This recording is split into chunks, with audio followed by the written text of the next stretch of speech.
Irjen Teddy Minahasa. Ya, Sebelumnya, di sidang kemarin, Pak Edi, ini banyak sekali fakta terungkap dalam sidang. Salah ya. satunya adalah terdakwa Irjen Teddy ternyata sudah lama mengenal dengan terdakwa lainnya. Bagaimana Anda melihat hal ini?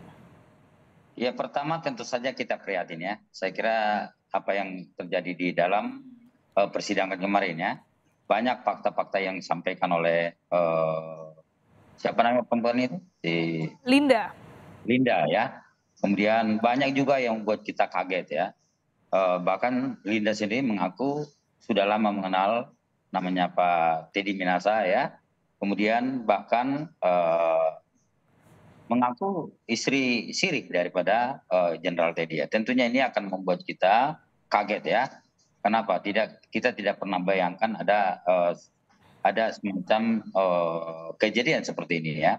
Karena yang saya tahu betul ya, kebetulan memang Pak Teddy Minasa ini saya kenal ya mungkin lebih daripada 20 tahun ya mengenal beliau ya. Saya tahu betul bagaimana sosoknya Jenderal Teddy ini ya. Yang saya tahu tentu agak berbeda deh. Gimana ketika saya dulu mengenal yang bersangkutan, kemudian melihat apa yang terjadi saat ini, saya kira memang ini sangat ada perubahan-perubahan besar ya. Karena bagaimanapun juga ya, saya sejak awal menyampaikan bahwasanya kasus yang terjadi pada Jenderal Teddy Minahasa memang itu membuat kita prihatin ya, dan mengharapkan jangan sampai ada lagi kasus serupa terjadi pada masa yang datang ya. Karena kenapa demikian? Karena ini adalah merupakan sudah barang tentu ya, menurunkan harkat dan martabat Polri di tengah masyarakat ya. Paling tidak apa yang dilakukan oleh Teddy Minahasa ini adalah tentu ini akan merusak citra, menurunkan citra Polri ya. Terus dan ini menurut saya sangat memalukan ya. Kenapa memalukan? Karena saya tidak habis pikir bagaimana seorang jenderal ya masih bermain-main dengan narkoba ya. Saya kira itu kelas apa namanya, kelas-kelas pangkat-pangkat bawah mungkin kalau itu masih bisa dipahami ya. Tapi kalau sampai seorang jenderal, seorang mantan Kapolda ya bisa terlibat di dalam kasus narkoba, saya kira ini yang susah untuk diterima masyarakat ya.